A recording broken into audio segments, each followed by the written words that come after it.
Hello friends, तो आज हम करेंगे क्लास 12 इंडियन इकोनॉमिक डेवलपमेंट का चैप्टर सेकंड, जिसका नाम है इंडियन इकोनॉमी 1950 टू 1990। इससे पहले वाले पार्ट में हमने सेंट्रल प्रॉब्लम्स जानी थी, इकोनॉमी की क्या क्या होती है, इकोनॉमिक सिस्टम के टाइप्स जाने थे और इंडिया ने मिक्स्ड इकोनॉमी क्यों अपनाई ये भी जाना, और इकोनॉमिक प्लानिंग, 5 ईयर प्लान, ये सारी चीज़ें हमने डिस्कस करी थी। आज हम इसके आगे का कंटिन्यू करेंगे। तो चलिए स्टार्ट करते हैं। Goals of 5 year plans. हमारे जो 5 ईयर प्लान्स बन रहे थे उसका मेन गोल वैसे था क्या कि जो हमारी इकोनॉमिक बैकवर्डनेस है इंडिया की, उसको हटा दिया जाए, रिमूव कर दिया जाए और इंडिया को भी एक डेवलप्ड कंट्री बनाया जाए। मेन गोल तो इसका यही था। The 5 year plans have also taken care to ensure that the weaker sections of the population benefit from the economic progress of the country. जो 5 ईयर प्लान है उसने ये चीज़ इंश्योर करी थी कि जो हमारी पॉपुलेशन के वीकर सेक्शंस है, जो कि गरीब है, जो अंडर डेवलप्ड है बिल्कुल ही, उनकी भी प्रोग्रेस हो, इकोनॉमिक प्रोग्रेस हो। फर्स्ट 5 ईयर प्लान जो कि लॉन्च करा गया था पंडित जवाहरलाल नेहरू द्वारा, ये हमारे प्राइम मिनिस्टर थे उस टाइम पे, इसलिए इन्होंने ही लॉन्च करा था। It was launched for a period starting from 1 April 1951 and ending on 31 मार्च 1956। ये जो पीरियड है 5 ईयर प्लान का, जो सबसे पहले स्टार्ट किया था वो 1 अप्रैल 1951 में स्टार्ट हुआ था और ये ख़त्म हुआ था 31 मार्च 1956 में। 12th 5 year plan of the government of India 2012 to 2017 was India's last 5 year plan. अब ये जो 12th 5 ईयर प्लान था, जो कि 2012 से 2017 तक चला था, ये हमारा लास्ट 5 ईयर प्लान था, क्योंकि 2015 में जो नीति आयोग है वो एग्जिस्टेंस में आ चुका था और 5 ईयर प्लान का कोई भी उस समय एग्जिस्टेंस नहीं था। इसीलिए ये लास्ट या फिर 12th 5 ईयर प्लान जो है हमारा लास्ट था। इसके बाद से कोई भी 5 ईयर प्लान नहीं बना, उसका नाम चेंज कर दिया गया नीति आयोग से। Each 5 year plan listed the basic goals of India's development which served as the guiding principles of Indian planning. जितने भी ये 5 ईयर प्लान थे, जितने भी ये 12 के 12 5 ईयर प्लान बने थे, उन सब का एक बेसिक गोल था ताकि वो इंडिया के डेवलपमेंट में हेल्प हो सके। अब बेसिक गोल्स थे कौन कौन से? ग्रोथ, मॉडर्नाइजेशन, सेल्फ रिलायंस और इक्विटी। ग्रोथ में आता है aims to increase country's capacity to produce goods. Growth किसी भी कंट्री की तब मानी जाती है जब वहाँ का प्रोडक्शन अच्छा हो। अगर ज़्यादा से ज़्यादा और अच्छे गुड्स प्रोड्यूस होंगे तो हमारी कंट्री की ग्रोथ भी अच्छे तरीके से होगी।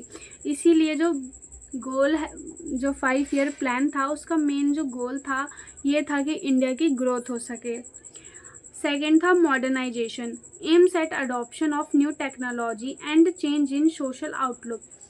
न्यू टेक्नोलॉजी को अडॉप्ट करके, उसको अपना कर मॉडर्नाइजेशन की तरफ जाना ही गोल था हमारे 5 ईयर प्लान का। थर्ड था self reliance, aims to make the economy self reliant. Britishers के आने से हमारी जो इंडिया है वो डिपेंडेंट हो चुकी थी, मतलब फिनिश्ड गुड्स वगैरह के लिए दूसरे देशों पे।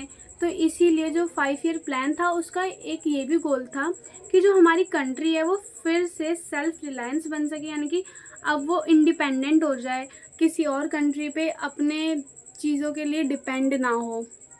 फोर्थ है equity, aims to ensure that everyone gets basic needs and to reduce inequalities.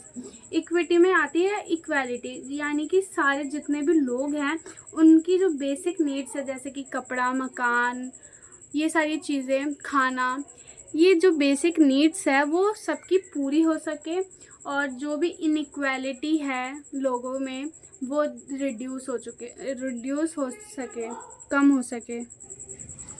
और मॉडर्नाइजेशन में सिर्फ अडॉप्शन ऑफ न्यू टेक्नोलॉजी नहीं, चेंज इन सोशल आउटलुक भी था। सोशल आउटलुक जैसे कि जेंडर एम्पावरमेंट, यानी कि जो वुमेन है मैन है इन सबको इक्वालिटी रहे, वुमेन को ऐसा ना समझा जाए कि ये कुछ काम नहीं कर सकते, ये सिर्फ घर के ही काम कर सकते हैं, उनको भी एम्पावरमेंट किया जाए, उनको भी उनके वर्क प्लेस पे इक्वालिटी मेंटेन करके रखा जाए और उनके टैलेंट को अच्छा से अच्छा यूज़ करा जाए। अब हम देखेंगे जो 5 ईयर प्लान थे उन्होंने एग्रीकल्चर पे कितना ध्यान दिया था। तो इससे पहले वाले चैप्टर में हमने ये पढ़ा था कि कॉलोनियल रूल के टाइम पे जो हमारा एग्रीकल्चर सेक्टर है उसमें ना तो ग्रोथ हो रही थी ना तो इक्विटी थी।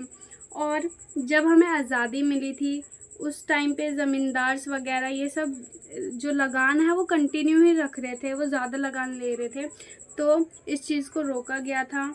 और जो हमारी इंडिया है उस टाइम पे जो प्रोडक्टिविटी जो है हमारे एग्रीकल्चर सेक्टर की वो बहुत ही ज़्यादा कम थी, यहाँ तक कि इंडिया उस टाइम पे इंपोर्ट कर रहा था फूड अमेरिका से। और जो एग्रीकल्चर सेक्टर है उसी में सबसे ज़्यादा लार्जेस्ट शेयर ऑफ वर्कफोर्स लगे हुए थे, यानी कि सबसे ज़्यादा पॉपुलेशन जो है वो काम एग्रीकल्चर सेक्टर में ही कर रही थी। लगभग 70 से 75% लोग जो है एग्रीकल्चर में ही एंगेज्ड थे। The agriculture sector accounted for the largest share of workforce, so agriculture development was focused right from the first 5 year plan. तो पहले 5 ईयर प्लान से ही एग्रीकल्चर पे ज़्यादा ध्यान देने लगे थे। Policies for growth of agriculture, अब जो हमारे एग्रीकल्चर सेक्टर का इतनी लो प्रोडक्टिविटी थी उसको बढ़ाने के लिए कुछ पॉलिसीज़ जो है वो आई थी ताकि हमारे एग्रीकल्चर में भी ग्रोथ हो सके, जैसे कि land reform, green revolution. Land reforms involves change in ownership of land holdings through abolition of intermediaries and land ceiling. Land reform होता है जब जो ओनरशिप है लैंड की वो किसी और को दे दी जाए, यानी कि पहले जो इंटरमीडिएटरीज है जैसे ज़मींदार्स वगैरह ये सारे हो गए, ये इन सबको इंटरमीडिएटरीज बोला जाता है। इनको हटाकर जो टिलर है जो कि लैंड पे काम करते हैं, जो हल चलाते हैं, खेत जोतते हैं, जो मेन किसानी का काम करते हैं, उनको लैंड दे दी जाए। तो इंडिया की गवर्नमेंट ने बहुत सारे स्टेप्स लिए ताकि इंटरमीडिएटरीज को हटा दिया जाए और जितने भी लैंड है वो टिलर्स, पीजेंट्स, जो शेयर क्रॉपर्स हैं इनको प्रोवाइड की जाए ताकि वो अच्छे से उन पे काम कर सके। अब अबॉलिशन ऑफ इंटरमीडिएटरीज से क्या हुआ कि 200 लाख टीनेंट्स जो हैं वो गवर्नमेंट से डायरेक्ट कांटेक्ट में आ गए और जब ऑनरशिप राइट दे दिया गया था टीनेंट्स को, इससे जो है हमारे एग्रीकल्चर में आउटपुट बढ़ा और हमारे एग्रीकल्चर सेक्टर में ग्रोथ भी हुई। लेकिन कुछ ज़मींदार जो थे वो बहुत ज़्यादा चालाक थे। उन्होंने क्या करा कि अगर टीनेंट्स पकड़े जाते थे और पता लगता था कि ये लैंड उनकी नहीं है, तो लेकिन ज़मींदार अपने आप को ही सेल्फ कल्टीवेटर बताकर उस ज़मीन पे अपना ही कब्ज़ा कर लेते थे। वो इस सच को छुपाते थे कि वो कल्टीवेटर नहीं है, इससे कि इसका गलत फ़ायदा उठाया गया था। और मतलब गवर्नमेंट ने तो बहुत कोशिश करी थी कि अबॉलिशन हो सके इंटरमीडिएटरीज का, लेकिन फिर भी कुछ ज़मींदार्स जो है अपनी चालाकियों की वजह से उन्होंने ऐसा होने नहीं दिया था। और अब आते हैं लैंड सीलिंग। लैंड सीलिंग क्या होता है? जब हम एक स्पेसिफिक लिमिट ऑफ लैंड को फिक्स कर देते हैं, यानी कि एक इंडिविजुअल के पास कितना लैंड होगा जब ये फिक्स कर दिया जाता है उसको लैंड सीलिंग कहते हैं। और जितनी भी एक्स्ट्रा ज़मीन होती थी वो जो गरीब लोग हैं, किसान हैं, इन सबको दे दी जाती थी, इसी को लैंड सीलिंग कहते थे। अब आगे करते हैं green revolution. Refers to large increase in production of food grains due to use of HYV seeds. उस टाइम पे ग्रीन रेवोल्यूशन आया था जिसकी वजह से जो हमारा एग्रीकल्चर सेक्टर है उसमें ग्रोथ हुई थी। ग्रीन रेवोल्यूशन में जो HYV सीड्स हैं इनका यूज़ करके एग्रीकल्चर करने पे ज़्यादा मोटिवेट करा गया था लोगों को। Doctor Norman E. Borlaug, an American agricultural scientist, is considered to be the father of the Green Revolution. He was awarded the Nobel Peace Prize in 1970 for breeding higher yielding varieties. जो doctor Norman E Borlaug है, ये American agricultural scientist हैं और इनको father of the green revolution भी कहा जाता है। इनको नोबेल पीस प्राइज़ भी मिल चुका है 1970 में, और ये HIV सीड्स के लिए इनको मिला हुआ था क्योंकि इन्होंने HIV सीड्स का इन्होंने ब्रीडिंग करी थी। In India it was mainly found by MS Swaminathan. India में जो HIV सीड्स है वो MS स्वामीनाथन द्वारा ही फाउंड करा गया था। Indian economy experienced the success of green revolution in 2 phases। जो इंडिया की इकोनॉमी है उसमें जो ग्रीन रेवोल्यूशन की सक्सेस वो 2 phases में आई थी। In the first phase mid 60s to mid 70s the use of HIV seeds was restricted to more affluent states like Punjab, Andhra Pradesh, Tamil Nadu, etc.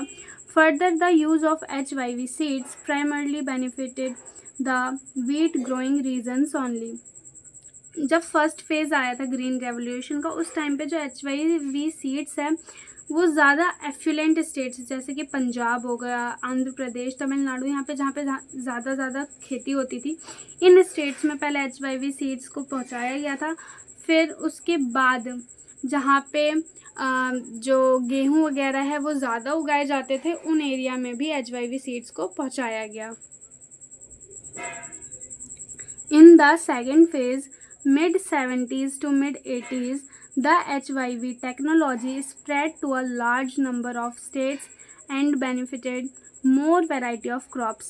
और second phase में जो कि mid 70s से mid 80s के बीच में था, उसमें जो HIV सीड्स की ये जो टेक्नोलॉजी आई थी वो ज़्यादा से ज़्यादा स्टेट्स में पहुंचाई गई, और सिर्फ उस टाइम पे फिर बस वीट ही नहीं और भी क्रॉप्स में HIV सीड्स का इस्तेमाल करा जाने लगा था। अब आगे पढ़ते हैं important effects of green revolution. Green revolution से क्या क्या इफ़ेक्ट आए थे? Attaining marketable surplus, buffer stock of food grains, benefit to low income groups, rise in productivity. Marketable surplus होता है जब हमारे पास खुद की कंजप्शन के अलावा भी मार्केट में बेचने तक का जो राशन है वो आ जाए, तो उस समय हमारे पास इतना प्रोडक्शन था कि हम उसको एक्सपोर्ट भी कर सके या फिर बाहर किसी और को बेच भी सके खुद के कंजप्शन के अलावा। तो उस समय मार्केटेबल सरप्लस अटेन हो चुका था। और buffer stock of food grains, और इतना स्टॉक हो गया था फूड ग्रेन्स का कि गवर्नमेंट जो है वो अपने पास इसको रख सके ताकि जब शॉर्टेज हो जाए किसी फूड ग्रेन की तब उसे इस्तेमाल किया जा सके। Benefit to low income group, अब जब HIV सीड्स है तो बहुत ज़्यादा लार्ज नंबर पे प्रोडक्शन होने लगा था, तो अब जो लो इनकम वाले पीपल हैं वो भी उसको ख़रीद पा रहे थे, तो उनको भी बहुत ज़्यादा फ़ायदा हुआ था। Rise in productivity, HIV seeds की वजह से जो लैंड की प्रोडक्टिविटी है वो बहुत ज़्यादा बढ़ी थी। Risk involve under green revolution, green revolution के टाइम पे कुछ रिस्क भी थे, जैसे कि risk of paste attack. Paste attack होता है जब कोई कीड़े वगैरह प्लांट को नुकसान पहुंचा देते हैं, तो HIV सीड्स से जो है मतलब ज़्यादा खतरा था कि पेस्ट्स जो है वो अटैक कर सकते हैं और उनकी वजह से उनकी पूरी फसल ख़राब भी हो सकती है। और risk of increase in income inequalities, ये जो HIV सीड्स है वो कॉस्टली होते थे, तो जो स्मॉल फार्मर्स होते थे जिनके पास इतना पैसा नहीं होता था वो उसको ज़्यादा ख़रीद नहीं पाते थे, और जो बिग फार्मर्स होते थे जो अमीर होते थे वो उनको ख़रीदते थे, तो जो फ़ायदे हो रहे थे वो बिग फार्मर्स को हो रहे थे। लेकिन however due to favourable steps taken by the government these fears did not come true. जो हमारी इंडिया की गवर्नमेंट है उन्होंने सब्सिडीज़ देकर जो HIV सीड्स है इसको लो इंटरेस्ट रेट पे देकर स्मॉल फार्मर्स को ये जितने भी खतरे थे इनइक्वालिटी का इसको ख़त्म करा था। और ये जो ग्रीन रेवोल्यूशन है इन्होंने रिच फार्मर के साथ साथ स्मॉल फार्मर्स को भी बेनिफिट करा था। तो आज का चैप्टर हम यहीं पे ख़त्म करते हैं। इसके आगे का हम आगे कंटिन्यू करेंगे अगले पार्ट में। अगर आपको ये वीडियो अच्छी लगी हो तो लाइक शेयर और सब्सक्राइब ज़रूर करें।